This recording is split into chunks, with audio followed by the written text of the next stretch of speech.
방과 후 돌봄 정책과 연구관 최소영입니다. 저는 10월 1일부터 이 업무를 맡게 되었고요.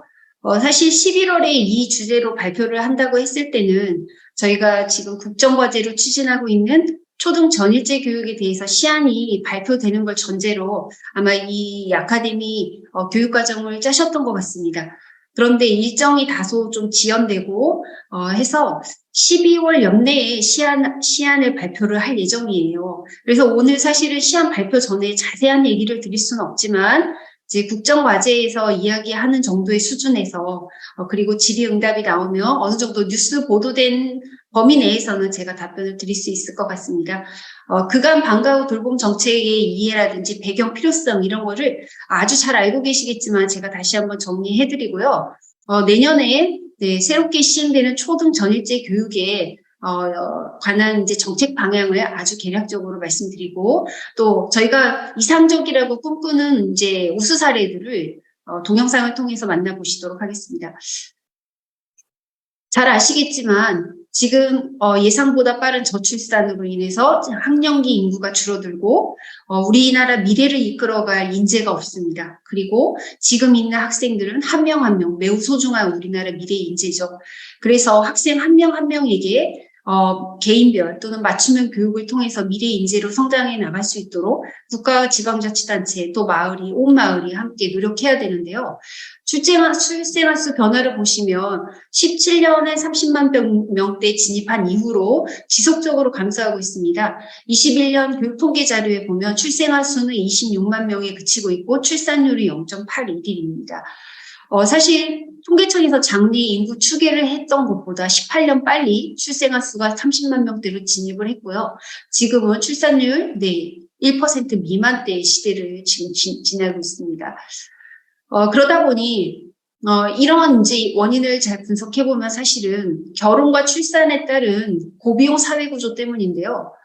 결혼과 출산을 하게 되면 주거 문제, 교육비 부담, 그다음에 여성의 경력 단절, 또 독박 육아 이런 것들로 인해서 결혼을 하지 않는 것보다 기회 비용이 훨씬 더 많이 이제 소요되는 겁니다. 이게 악순환이 되면서 점점 더 출산율은 떨어지게 되고 아이를 낳지 않는 이제 사회가 되는 거죠. 사실 주거 문제 다음으로 가장 고려하는 게 양육과 교육 비용입니다. 그리고 여성의 경력 단절 문제. 그러다 보니 청년층의 절반이 결혼은 선택이다. 필수로 인식하지 않고 있습니다. 네, 이런 말씀을 드리는 이유는 이 고비용 문제가 사실은 이 사교육 부담을 심화시키기 때문인데요. 양육에 대한 부담이 어느 정도는 이 사교육 부담에 같이 흡수되어 있는 상황입니다. 네, 작년도 이제 통계청 자료를 보시면 우리나라 사교육비 총액이 20년 대비 21%가 증가되어서 23.4조 원에 이릅니다. 초등학교 사교육비가 가장 많습니다. 10.5조 원, 고등학교보다 훨씬 많습니다. 학생 1인당 월 평균 사교육비도 참여 학생의 경우는 48.5만 원이고요. 사교육 참여율도 초등학생의 82%가 사교육에 참여하고 있습니다. 고등학생은 64.6%이죠. 네, 초등학교의 사교육 주당 참여 시간이 고등학교보다 많습니다. 네, 이거는 초등학교 이제 입학 시기에 여성들이 가장 많이 육아휴직을 하는 그런 현상하고도 저희가 맞물려 있는데요. 아이를 맡길 곳이 없다 보니까 학원 뺑뺑이 일명 학원 뺑뺑이를 돌리게 되고 그러다 보니 사교육비가 많이 증가하는 것이죠. 사실은 이제 10년 전부터 이러한 문제들이 있어서 방과 후 학교 정책을 추진하고 또 초등 돌봄 교실 운영을 해왔지만 아직도 초등 돌봄 수요 대비 수용률이 높지 않습니다. 그래서 현재는 11% 정도 이제 돌봄 교실을 운영하고 있는데요. 다양한 방과 후 활동과 돌봄 서비스를 강화할 필요가 있습니다. 네, 그동안 방과 후 돌봄 정책을 추진했던 현황을 간단히 보시면요. 코로나19로 인해서 굉장히 위축되었습니다. 20년도에 보시면 20% 학생이 참여하고 있었고요. 네, 그런데 점점 이제 회복되어서 지금 45.1% 학생들이 방과 후 활동에 참여하고 있습니다. 학부모 만족도는 80%대에 그치고 있습니다. 네, 돌봄의 경우에는 보육과 돌봄의 양적 확대에도 불구하고 사회적 관심과 수요는 여전히 많습니다. 18년 4월에 추진된 온종일 돌봄 정책. 그래서 이제 지자체하고 많은 협력 관계가 부처 간 노력이 있었지만, 자녀 돌봄에 대한 수요가 지속적으로 증가하고 있습니다. 그러니까 이 이유는 그동안에 돌봄 교실에 보내지 않았던 학부모가 주변에 돌봄 교실이 많아지면서 다시 신수요로 등장하게 되고, 그 많아진 학생을 다시 수용하지 못하게 되고, 이런 구조가 계속 지속되는 겁니다. 초등 돌봄 교실 경우도 저희가 44.3만 명 정도 21년 기준으로 볼 때 저희가 이걸 수용하고 있지만 여전히 대기 수요가 15,000명 정도에 이릅니다. 현재 초등 돌봄 교실은 21년도 기준 14,774실 정도고요. 이용하는 학생은 29.5만 명입니다. 마을 돌봄 기관은 5,261개소 14.7만 명 정도 이용하고 있습니다. 학부모들에게 이제 범정부 차원에서 수요조사를 한 결과 학부모들은 학교의 시설을 가장 선호합니다. 운영 주체가 누가 됐든지 간에 학생이 안전하게 학교라는 공간에서 양질의 이제 돌봄과 방과 후 프로그램 서비스를 이용하기 원하고 있습니다. 온종일 돌봄 체계 내 이제 돌봄 유형을 정리한 그림인데요. 학생들에게 제공되는 돌봄을 크게 학교 돌봄과 마을 돌봄으로 이렇게 나누어 봤을 때 학교 돌봄은 교육부에서 추진하고 있는 초등 돌봄 교실이 이제 주로 이루고 있습니다. 마을 돌봄의 경우에는 보건복지부와 여성가족부 그리고 지자체가 운영하고 있는 이제 돌봄센터들이 있는데요. 이 학교 돌봄과 마을 돌봄을 지자체와 교육청이 협력해서 운영하는 형태들이 점점 늘어나고 있습니다. 지금 미래교육지구라든지 저희가 추진하고 있는 방과후 교육 연계 특화지구는 사실상 이제 이런 모델을 만들어주시는 그런 일을 하고 있고요. 이런 우수 사례들을 통해서 전국적으로 이제 우수 사례를 확산하고자 합니다. 수요자 중심의 온종일 돌봄을 지속적으로 확충할 필요가 있다. 이제 앞으로의 정책 방향인데요. 지금 수요자가 원하는 수준으로 수요자가 원하는 화면이 공유가 중지됐습니까? 잘 보이시나요? 네. 네, 네, 실제로 실수요는 지속적으로 증가하고 있고, 초등 돌봄 교실을 지속적으로 확충하고 있지만, 여전히 돌봄에 대한 대기 수요가 많다. 그 이유는 왜 그러냐면, 사실은 여기에 이제 이해관계자들이 얽혀 있습니다. 초등 돌봄 교실은 공간은 많이 있지만 지금 현재 한계 상황에 이르렀고요. 그 이유는 각 시마다 돌봄 전담사를 배치해야 되는데 이 시도교육감님들이 돌봄 전담사가 이제 시도교육감 소속의 공무직이지 않습니까? 그래서 그 교육 공무직을 계속 늘리는 부분에 대해서 부담스러워 하시기도 합니다. 그래서 초등 돌봄 교실을 확충하는 것은 어느 정도 한계에 이르렀다 보고요. 그러다 보니 네, 지역사회가 가진 인프라를 활용해서 지자체와 협력해야 될 필요가 굉장히 이제 필요해졌고요. 이 다양한 모델을 발굴하고 이제 확산하기 위해서 21년도에 사실은 학교 돌봄터라는 사업을 추진했는데, 네, 이것도 많은 이제 돌봄 전담사와 또 학교가 소극적으로 대응하는 바람에 원하는 물량을 채우지는 못했습니다. 지자체가 돌봄을 운영하고 학교가 공간을 제공하는 이런 형태가 사실은 가장 이상적이라고 볼 수 있고요. 지금 서울의 중구형 모델이 이렇게 잘 운영이 되고 있습니다. 네, 그런데 중구가 3년 동안 운영을 했었는데 1년에 6, 70억의 지방 이제 자기 자치구 구비가 되는 거예요. 그러다 보니까 구청장님께서 바뀌시면서 예산 부담이 좀 많이 부담이 돼 있고, 그래서 서울시 교육청에 이제 예산을 요청을 해서 갈등이 좀 있었지만 지금 잘 해결이 되어서 서울시 교육청에서 중구에 예산을 지원하는 걸로 이제 해결이 되었다고 합니다. 네, 그리고 계속해서 이제 돌봄 관련 전담사라든지 종사자가 늘어나면서 이 돌봄 종사자들에 대한 자격 기준 그리고 필수 교육들을 해야 될 필요가 생겼습니다. 그래서 교육청뿐만 아니라 지자체라든지 그런 데서 사실은 역량 강화를 해야 되고요. 덴마크나 스웨덴 같은 이제 해외 선진국에서는 이런 자격을 엄격하게 하고 있고 양성 이제 기관이 있죠. 그래서 약 3년 이상의 대학 과정을 밟고 그다음에 전문성을 갖춘 돌봄 전담사가 학교에서 아이들을 돌보고 있다고 합니다. 그리고 지금 화면에 보신 대로 마을 돌봄, 초등 돌봄 교실, 학교 돌봄터 등등 이런 많은 돌봄 서비스를 한눈에 볼 수 있게 정부 24와 연계해서 원스톱 서비스를 확대하는 것도 온종일 돌봄 사업에서 이제 추진을 하였습니다. 이렇게 이제 사실은 이런 많은 이상적인 방향성을 가지고 추진을 하고 있지만 지자체와 교육청 또는 지자체나 학교가 협력하는 것이 우리나라에선 쉽지 않습니다. 외국같이 일반 행정과 교육 행정이 이렇게 통합된 게 아니고 우리나라는 지자체는 일반 행정, 교육청은 교육 행정을 따르다 보니 사실 행정 간의 격차도 있고 이 행정 서비스가 일원화되기가 매우 어려운 구조입니다. 그리고 채용을 해서 돌봄 전담사들이 지자체의 소속이냐 교육청 소속이냐 이런 문제를 가지고도 사실은 돌봄 전담사들이나 이해관계자들의 갈등이 첨예하고요. 그러다 보니 온종일 관련해서 특별법을 제정을 하려고 했으나 이런 이해관계자들의 갈등으로 인해서 지금 법안 마련이 안 되고 있습니다. 마찬가지로 저희도 방과후 활동이나 돌봄에 관한 법안 마련이 어려운 상황이고요. 초등 전일제 교육을 추진하고자 하는 데 있어서도 지금 법안 마련은 쉽지 않은 상황입니다. 네, 방과후 학교 돌봄 운영 내실화 지원을 19년도에 발표를 했고 현재까지 이 기조를 따라서 저희가 이제 방과후 학교 돌봄 운영을 지원하고 있습니다. 2008년부터 저희가 이 사업이 시도교육청으로 이관되면서 사실 중앙정부 차원의 시행계획이라든지 추진 방향 이렇게 나가지는 않습니다. 그래서 모든 계획은 시도교육청에서 수립하고 있고요.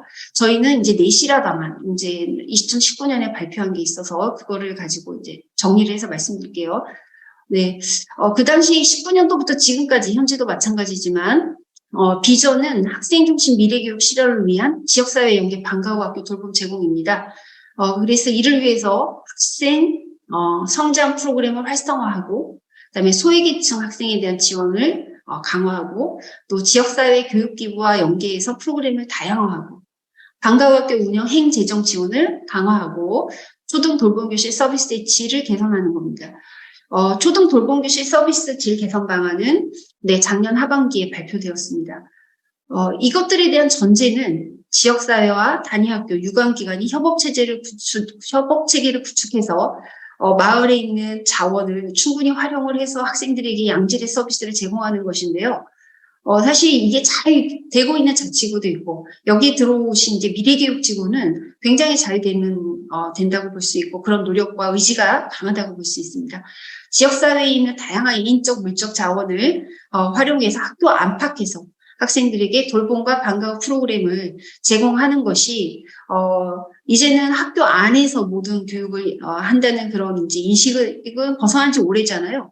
그럼에도 불구하고 여전히 잘 안 되는 이유는 이게 쉽지 않기 때문입니다. 누군가는 이걸 총괄하고 주도하는 전담 인력이라든지 전담 조직이 필요한데 그러려면 예산과 이제 인력이 많이 투입이 되어야 되죠. 그래서 그게 지속 가능하기 위해서는 이게 구청장이 바뀐다고 해서 갑자기 사업이 중단되거나 이러면 안 된다는 거죠. 이게 정치적인 논리로 가면 안 되고 다시 아이들을 위해서 지속 가능한 교육 생태계 조성이라는 어떤 큰 비전을 가지고 누가 구청장이 되든 교육감님이 되든 교육장님이 되든 이게 지속 가능할 수 있는 그런 시스템을 만들어야 되지 않나 싶고요. 이런 이제 과제들을 가지고 학생 개개인은 다양하고 창의적인 교육 경험을 개개인에게는 교육 경험을 제공하고요. 학부모의 양육 부담과 사교육비 부담을 완화하고자 합니다. 그런데 이제 많은 연구에서 방과후 활동과 사교육비와는 전혀 상관관계가 없다. 이제 이런 연구 발표도 있었지만 사실 참여하는 학생들의 경우에는 사교육 부담이 많이 완화된 것으로 드러났습니다. 그러니까 전체적인 이제 사회 전반적으로 봤을 때 방과후 학교 참여율이 늘어난다고 해서 사회 전반의 사교육비 부담이 비례해서 떨어지는 건 아니지만 방과후 학교에 참여하는 학생들의 경우만 봤을 때는 양육 부담과 사교육 부담이 상당히 완화되는 것으로 드러났습니다. 특히 이제 교육 소외 계층의 격차 해소 이 부분을 방과후 학교와 돌봄 지자체가 나서지 않으면 지금 농어촌이라든지 그다음에 저소득층 학생들의 격차는 점점 심화될 수밖에 없거든요. 그래서 방과후 무상 프로그램이라든지 AI 코딩 같은 이렇게 수강료가 비싼 이런 것들에 대해서 저희가 자유수강권을 지원하는 방식으로 교육 소외계층을 지원하고 있습니다. 또한 정규 교육과정을 보완하는 기제로서 국가 수준 교육과정이 개정되고 이게 적용되려면 교과서가 개발되고 또 연차적으로 학년군별로 적용되고 하려면 굉장히 시간이 많이 걸립니다. 그래서 국가에서 디지털 인재 양성 방안을 발표했지만 국가교육과정에서 적용하려면 2025년이나 되어야지 교과서로 아이들이 만나볼 수 있다는 거죠. 그래서 그 사이에 저희가 방과후학교 또 지자체 교육 방과후 프로그램 등으로 이런 것들을 보완을 해줄 수 있는 장점도 있습니다. 그리고 기초학력 미달 학생, 학교 부적응 학생, 그리고 정서적으로 문제가 있는 학생들, 이런 학생들에게 또 초등학교 1학년 대상별 맞춤형 지원이 가능하고요. 사회적으로 봤을 때는 지금 말씀드린 대로 디지털 인재 양성 등 어떤 사회적 요구를 즉시적으로 반영할 수 있는 장점이 있고, 또 여성의 사회 진출을 확대하고 저출산 고령화 사회에 대비해서 한 명 한 명의 인재를 양성할 수 있습니다. 또 하나는 지역사회 연계 방과후학교 인재 돌봄 제공을 저희가 강조하고 있는데요. 지금 여기 오신 지자체 관련 분들도 계시고 학계 계신 분도 많겠지만 교육청과 지자체가 협력해서 학교 안팎에서 방과후학교 돌봄 안전망을 구축하는 것은 매우 중요한 과제입니다. 특히 이제 지역사회 네트워크를 구축한다고 온종일 돌봄 추진단에서도 이렇게 발표를 했었지만 이 협의체가 실질적으로 운영되거나 어떤 학생들에게 도움이 되는 어떤 역할로서 기능을 하지는 않는 것 같습니다. 그래서 앞으로 초등 전일제 교육에서는 이제 이런 부분들을 조금 더 구체화시키고 좀 더 타이트하고 작동 가능한 이제 협의체의 모델을 만들어내는 것도 초등 전일제 교육에서 해야 될 과제 중에 하나인 것 같고요. 지역의 자원을 효율적으로 연계하기 위해서 전담기구나 중간 조직이 있어야 됩니다. 이거를 단위 학교와 지자체가 1대1로 하기에는 굉장히 어렵고요. 네, 그래서 중간 조직을 만드는 문제. 그래서 체계적으로 지원을 강화하는 것도 앞으로 이제 해야 될 일이고요. 또 지역 특성과 여건을 고려한 차별화된 지역 특화 모델을 발굴 확산을 하고자 합니다. 현재까지 이제 많은 우수 사례들이 나왔는데 대표적으로 서울 도봉구의 마을 방과후 활동 운영센터, 그리고 세종의 행복교육지원센터, 오산의 교육재단, 서울 중구형 초등 돌봄교실, 이런 것들은 굉장히 안착이 되었고 현장에서도 반응이 매우 좋습니다. 그래서 이런 모델들을 전국적으로 확산하는 부분, 그리고 이번에 이제 국감에서 김병호 의원께서 계속 지적하셨는데 그 경남의 늘봄센터라고 교육청이 폐교 아니면 유휴 공간이 있는 일반 학교의 한 동을 전체를 거점형 통합 돌봄센터로 구축하고 거기서 다양한 방과후와 돌봄 통합 모델을 운영했는데요. 이제 그거는 교육청 중심 모델이라서 제가 여기 소개하지는 않았습니다만 그런 부분도 하나의 모델로서 저희가 확산시킬 필요가 있을 것 같습니다. 그리고 지금까지 지자체에서 매우 양질의 이제 좋은 프로그램들을 학생들에게 막 열어놓고 수강 신청을 하라고 했는데 사실 앞으로는 학생 학부모 수요에 기반한 이런 방과후 돌봄 프로그램을 확대해야 되고 그것들의 질을 제고해야 될 필요가 있습니다. 그래서 학생이 주도적으로 참여할 수 있게 하는 방법 또는 미래 역량을 개발하는 것 이런 것 등도 이제 자치구에서 이런 것을 반영을 해줘야 되지 않을까 싶고요. 제가 사례를 이제 3가지 소개해 드릴 텐데, 먼저 이제 중구형입니다. 지역사회 협력 방과후학교 운영 사례인데요. 네, 중구청이 중구교육청과 학교 다자간 업무 협약을 통해서 운영하는 모델이고요. 네, 중구교육청은 행정과 재반 사항을 지원하고 학교는 강의실, 그다음에 교사들이 일종의 어느 정도의 협력을 하면서 중구청이 주도적으로 방과후학교 강사도 모집하고 프로그램도 개발하고 학생들에게 조사하고 수강료도 지급하고 환불도 하고 하는 모든 행정 업무를 합니다. 네, 관련해서 이 중구 사례는 대한민국 좋은 정책 대회에서 사례로 발표되기도 했는데 한번 보시겠습니다. 현대사회의 워킹맘, 워킹데드. 일과 육아 사이에 어려움이 많다고 합니다. 아침에 수업이 시작하면 깨워줄 수도 없고 그리고 잘 받는지도 모르겠고 하나에서 10까지 다 불안해요. 애가 혼자 있어야 되니까요. 방치되는 게 좀 많잖아요. 맞벌이 부부에게는 혼자 있을 자녀들의 걱정만 한가득입니다. 그런데 이 워킹맘은 자녀 돌봄에 걱정이 없다는데요. 이유가 뭘까요? 아니, 저는 걱정이 없어요. 저는 서울 중구에 살고 있거든요. 중고 자녀들 왜 걱정이 없을까요? 서울 중구에는 중구형 돌봄이 있어서 아이들 저녁 8시까지 무료로 맡기고 제가 일을 할 수 있거든요. 서둘러 서울 중구를 찾아가 봤습니다. 대체 어떤 돌봄이 이루어지고 있을까요? 중구에 위치한 한 초등학교인데요. 이곳에서 중구형 초등 돌봄을 엿볼 수 있을 것 같습니다. 초등 돌봄은 늦은 시간까지 이어집니다. 늦은 밤에도 수업을 하는 학생들. 하지만 아이들은 즐겁습니다. 만드는 것도 재밌고 재밌는 책도 많고 그래서 재밌어요. 아이들이 여기 학교 끝나고 나서 여기 돌봄에 와갖고 저녁 8시까지 무료로 이용하고 있습니다. 그런데 한 분이 더 계시네요. 이분도 선생님이신가요? 1교실 2교사 체제로서 한 번 있을 때는 기가지로 나가면 교실이 비잖아요. 그래서 그런 것을 방지하기 위해서 하교할 때 카드를 찍으면 부모님에게 하교 알림이 전송됩니다. 중구는 짧은 시간 운영하는 반쪽짜리 돌봄에서 벗어나 모두가 만족할 초등 돌봄을 보여줍니다. 교내의 또 다른 교실을 보니 이번에도 저학년반이네요. 혹시 저학년만 돌봐주는 걸까요? 고학년들은 바로 이곳 청소년 센터를 많이 찾는다고 합니다. 수업이 한창이네요. 수업을 듣는 자세부터 고학년의 포스가 느껴지는데요. 학교 안에서는 저학년이 위주로 이용을 하고 있으면 저희 센터는 3학년 이상의 고학년을 많이 이용을 하고 있고요. 아이들이 방과 후 학교나 학원을 다녀온 후에도 돌봄센터를 이용할 수 있다고 합니다.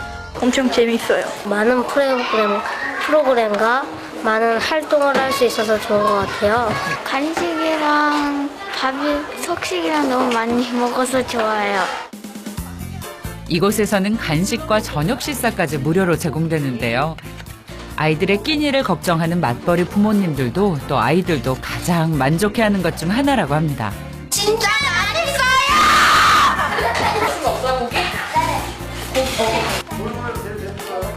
가장 중요한 것은 아이들의 안전입니다. 그래서 이왕이면 학교 안 시설들을 활용하는 것이 무척 중요했습니다. 부모님들의 경제적 부담으로부터 자유롭게 하기 위해서 구청이 100% 지원해 나가는 완전 무상 돌봄과 방과 학교를 실현하는 것 가장 중요한 목표로 삼고 있습니다. 돌봄의 품질을 높이기 위해서 외부 전문 기관을 통해서 문화, 예술, 체육, 창의, 과학 등 질 높은 프로그램을 제시하는 거였습니다. 가장 적은 인원이 신청하더라도 책임지는, 그래서 아이들이 원하는 프로그램을 제공하겠다는 거고요.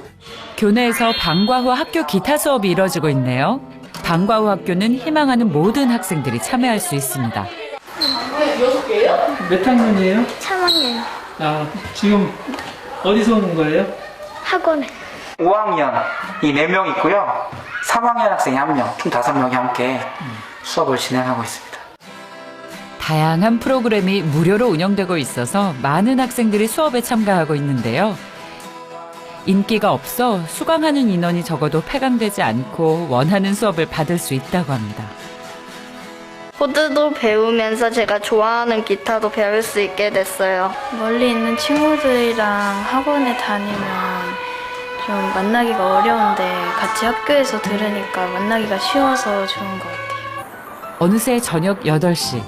아이들은 퇴근하는 부모님을 기다리고 있습니다. 봐서 엄마 기다려. 가자. 이방 가서 카드 찍고. 네, 지금 전화하셨어요. 오셨다고. 안녕하세요. 재밌었어? 학교 안에 돌봄이 8시까지 하니까 아이도 즐거워하고 저도 마음 놓고 일을 할 수 있는 것 같아요. 네, 중구형 돌봄의 경우에는 이렇게 지금 공유는 안 되지만 대통령께서 국정과제로 제시한 이제 다양한 방과 활동을 확대해서 전일제 학교를 운영하겠다. 그리고 저녁 8시까지 학생이 학교에서 돌봄 교실을 운영해서 학생이 학교에 8시까지 남을 수 있도록 하겠다라는 내용인데요. 그 안에는 이제 학생이 8시까지 있는 것에 대한 다양한 이제 부작용을 줄여가면서 학생에게 양질의 돌봄 서비스를 제공해야 되는 어떤 과제들이 포함되어 있습니다. 그래서 이런 것들을 초등 전일제 교육에 담아서 하려고 하고요. 근데 이제 일부 단체라든지 여론은 사실 갈립니다. 초등학교 학생들이 9시 전에 학교에 와서 저녁 8시까지 12시간 가까이 학교에서 딱딱한 교실이라는 환경에서 있는 것은 일종의 아동 학대다. 막 이렇게 말씀하시는 단체도 있는 반면 또 이 학생들이 가장 안전한 공간에서 돌봄과 또 양질의 교육 프로그램을 제공받을 수 있도록 해주는 게 국가의 책무다라는 이제 의견들이 첨예하게 대립돼서 사실은 뭐 국정과제니까 반드시 추진을 해야지만 그 사이에서 이제 균형을 이루려고 하고 있습니다. 네. 그리고 이제 경남 함안교육지원청 사례도 있긴 합니다. 이거는 이제 저희가 2022년 방과후학교 우수 사례를 지금 공모를 했는데 거기에서 선정한 거고요. 중등학생 중심으로 캠퍼스형 방과후학교를 운영을 해서 장관 표창을 받은 교육지원청 사례고요. 지금 유튜브에 2022년에 이제 표창받은 우수 사례들 동영상을 많이 띄워놨습니다. 가서 보시면 될 것 같고요. 네, 금천구 방과후 돌봄도 자치구가 주관해서 이거는 공간이 자치구 공간입니다. 그래서 자치구 공간에서 자치구가 방과후 돌봄을 운영하는 사례입니다. 이것도 보시면 좋을 것 같습니다. 네, 국정과제 84번 이제 드디어 이제 초등 전일제 교육 내년에 어떻게 바뀌느냐? 국정과제는요 국가교육 책임제 강화로 교육 격차를 해소하겠다는 거고 그 중에 방과후 학교를 확대하겠다. 그리고 초등 돌봄 교실을 저녁 8시까지 확대하겠다는 게 이제 가장 중요한 과제입니다. 방과후 학교 확대는 학생들이 수업이 종료가 되더라도 뭐 사설 학원에 갔다가 이제 뭐 오고 이런 경우도 있지만 그러지 않아도 될 정도로 양질의 다양한 프로그램을 확대한다. 다양함과 확대 두 가지를 다 잡아야 됩니다. 그래서 희망하는 초등학생이 누구나 이용할 수 있도록 학생 수요에 맞춰서 프로그램을 운영하는데 아까 중구형에서 보시듯이 3명, 4명이더라도 학생이 원하면 강좌를 개설해준다. 그리고 그 수강료에 대한 보전은 이제 국가나 저희 특교나 이제 지방비로 지원을 해주는 거고요. 그리고 돌봄 교실과 연계한 다양한 프로그램을 만들어서 학생들이 돌봄 교실에만 갇혀 있지 않고 학교 안에 다양한 방과후 프로그램을 이수하고 다시 돌봄 교실에 와서 간식 등 제공받고 다시 방과후 프로그램 이수하러 가고 이렇게 방과후와 돌봄이 유기적으로 연계돼서 통합된 형태로 그런 모델을 만들어 보려고 하고요. 방과후 학교가 이제 초등 돌봄을 이원화하지 않아야 되는데 그러려면 근데 사실 운영 주체가 돌봄 전담사와 방과후 강사 이렇게 있고 또 그 사이에 교원이 업무를 하다 보니 굉장히 이게 사실은 저희가 그리는 그림이 원활하게 운영되기는 쉽지 않은 수준입니다. 그래서 저희가 극복해야 될 여러 가지 문제들이 있는데 그 중에 하나가 교원들의 업무를 줄여주는 것. 지금 방과후 학교 운영을 하기 위해서는 다양한 이제 업무들이 많은데 위탁 업체와 계약을 하는 문제, 그 다음에 강사를 뽑고 계약하는 문제, 프로그램을 개설해서 수요 신청을 받아서 시간표를 짜주고 공간을 확보하고 강사를 배치하고 수강료 환불해주고 이제 이런 너무 많은 업무들이 있어서 이 업무를 중구형이나 도봉형처럼 자치구나 중간에 있는 전담기구가 다 가져오는 형태로 운영을 해야 되지 않을까 싶고요. 네, 그런데 이게 이제 일시에 되지는 않습니다. 그래서 이런 것들을 시범적으로 운영을 해서 다양한 성공 모델을 만들어 보겠다라는 게 저희의 안이고요. 지금 보도자료에 나간 정도는 이 정도입니다. 그래서 방과후 프로그램을 확대해서 누구나 양질의 방과후 프로그램을 제공받을 수 있게 하겠다. 그다음 저녁 8시까지 확대하겠다. 교원들의 업무를 경감시켜주기 위해서 전담기구 등을 만들겠다. 그리고 지자체와 적극적으로 협력해서 다양한 모델을 만들어 보겠다라는 건데, 여기에 계신 이제 교육청 관계자분들이나 지자체 관계자분들께서, 굉장히 주도적으로, 운영을 좀 해주셨으면 좋겠고, 협의체가 사실상 그 기능이 잘 되어야 됩니다. 그래서 지자체와 교육청 간의 어떤 돌봄 협의체가, 만들어지긴 했습니다만, 이게 잘 운영되지 않는 것 같고요. 어느 지역은 민간화 거버넌스를 구축해서 굉장히 활발하게 소통하면서 정책을 잘 추진해 나가는 반면 형식적으로 네, 구성해놓고 지자체와 교육청이 따로따로 이제 사업을 중복해서 하거나 혹은 그러다 보니까 사각지대가 발생하거나 이제 그리고 지역 자원을 좀 더 효율적으로 연계하지 못하는 그런 문제들이 발생하고 있습니다. 또 하나는 이제 저희 교육부 장관이 사회부총리이지 않습니까? 그래서 국가가 국정과제를 통해서 이렇게 8시까지 아이들에게 양질의 프로그램과 돌봄을 제공한다 하더라도 사실 가정 돌봄의 기능이 아예 없어져서는 안 되거든요. 그래서 아이의 바람직한 전인적인 성장을 위해서 국가 돌봄과 가정 돌봄의 균형을 이루도록 노력하겠다라는 게 이제 저희 장관님의 이제 의지이시고 아이가 가족과 함께 보내는 시간이 많아지도록 그 엄마 아빠 보호자의 이제 육아기 근로시간 단축, 유형 근무제, 탄력 근무제 이런 것 등 근로 여건 개선을 위한 사회 전반의 노력도 함께 병행하겠다라는 내용입니다. 그래서 지자체에서 지금 미래교육지구라든지 또는 방과후 연계 특화지구 운영하시는 자치구에서는 그 자치구 내에 기업들이 많이 있잖아요. 그 기업을 대상으로라도 육아기 근로자들에 대해서는 이런 근로여건 개선을 위한 노력도 함께 해줄 것을 기업과 MOU를 맺는다든지 하는 방식으로 조금 이렇게 먼저 추진해 주시면 어떨까 제안을 드려봅니다. 네, 이상 저희 교육부에서 추진하고자 하는 방과후 돌봄 정책에 대해서 말씀드렸는데 도움이 되셨길 바랍니다. 감사합니다.